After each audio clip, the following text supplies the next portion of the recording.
আজ পর্যন্ত যত রকমের আচার তৈরি করেছি তার মধ্যে এই আচারটাই আমার সবথেকে বেশি পছন্দ হয়েছে।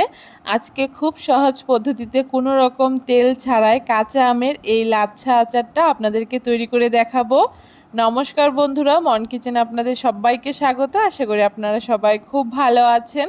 আজকে খুব সহজে কাঁচা আম দিয়ে একদম ঝরঝরে এই লাচ্ছা আচারটা তৈরি করে দেখাবো। আশা করি আপনাদের খুব ভালো লাগবে। কাঁচা আমের লাচ্ছা আচার তৈরি করার জন্য এখানে আমি মিডিয়াম সাইজের 4টে আম খুব ভালো করে খোসা ছাড়িয়ে ধুয়ে নিয়েছি। আর তারপরে আমগুলোকে ঠিক এইরকম লম্বা লম্বা করে সরু করে কেটে নিয়েছি।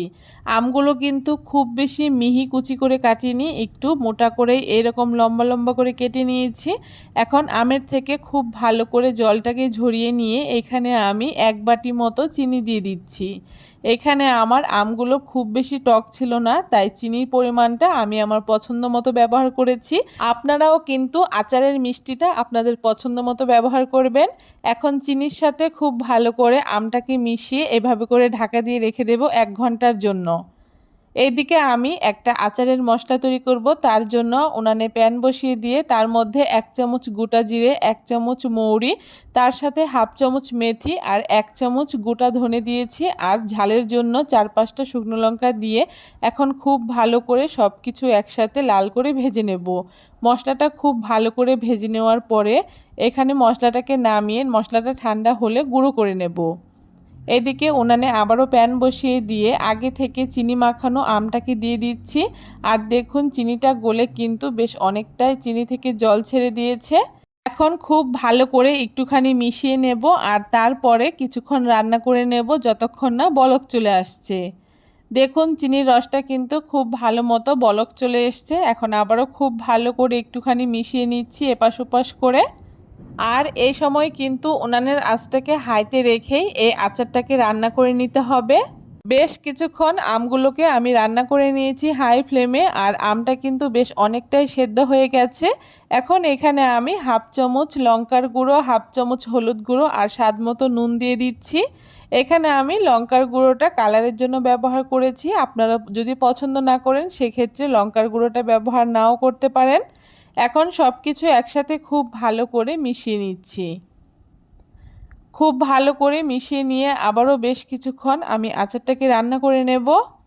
এখন আমি হাফ চামচ মতো এখানে বিট নুন ব্যবহার করছি। যে কোনো আচারের মধ্যে একটুখানি বিট নুন ব্যবহার করলে আচারটা কিন্তু খেতে ভীষণই ভালো লাগে। তার সাথে আগে থেকে ভেজে রাখা মশলাটাকে গুঁড়ো করে নিয়েছিলাম, সেইখান থেকে হাফ চামচ মতো গুঁড়ো মশলা দিয়ে দিচ্ছি। আর আবারও খুব ভালো করে মিশিয়ে বেশ কিছুক্ষণ আচারটাকে রান্না করে নেব।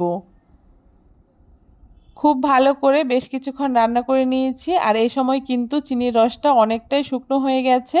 আর উনানের আঁচটাকে এই সময় মিডিয়ামে করে দিচ্ছি। উনানের আঁচটাকে মিডিয়ামে দিয়ে আবারও আচারটাকে বেশ কিছুক্ষণ রান্না করে নিয়েছি। আর চিনির রসটা কিন্তু অনেকটাই শুকনো হয়ে গেছে। এখন আবারও 1 চামচ মতো ভাজা মশলার গুঁড়ো দিয়ে দিচ্ছি উপর থেকে। আর খুব ভালো করে আবারও মিশিয়ে নিচ্ছি। আর দেখতেই পারছেন চিনির রসটা কিন্তু একদম শুকিয়ে গেছে। আর এই আচারটা কিন্তু একদম ঝরঝরে তৈরি হয়। আর আমগুলো কিন্তু একদম সেদ্ধ হয়ে গেছে, দেখে নিশ্চয়ই বুঝতে পারছেন। এখন আমের মধ্যে বাকি যে চিনির রসটা রয়েছে হালকা হালকা, সেটাকেও খুব ভালো করে আমি একদম শুকিয়ে নেব। চিনির রসটা পুরোপুরি শুকিয়ে নেওয়া হয়ে গেছে। আর এই কাঁচা আমের টক ঝাল মিষ্টি লাচ্ছা আচারটা আমার একদম তৈরি হয়ে গেছে। আর কাঁচা আমের এই লাচ্ছা আচারটা কতটা সুন্দর হয়েছে আপনারা দেখে নিশ্চয়ই বুঝতে পারছেন। আপনারাও কিন্তু এই পদ্ধতিতে একবার কাঁচা আমের এই লাচ্ছা আচারটা তৈরি করে দেখবেন, আপনাদের ভীষণ ভালো লাগবে।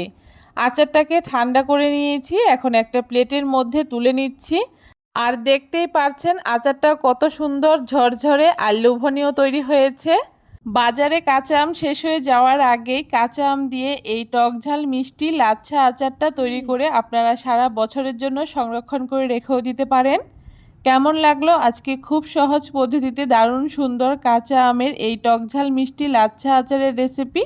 অবশ্যই কমেন্ট করে জানাতে ভুলবেন না। ভিডিওটা যদি ভালো লেগে থাকে অবশ্যই সবার সাথে বেশি বেশি করে শেয়ার করে দেবেন। আর আমার চ্যানেলে যদি নতুন বন্ধু হয়ে থাকেন অবশ্যই আমার চ্যানেলটাকে সাবস্ক্রাইব করে দিয়ে পাশে থাকা বেল আইকনটি প্রেস করে বন্ধু হয়ে আমার চ্যানেলের পাশে থাকবেন। আজ এ পর্যন্তই, চলে আসবো নতুন আরও একটি ভিডিও নিয়ে। সে পর্যন্ত ভালো থাকবেন, সুস্থ থাকবেন। ধন্যবাদ।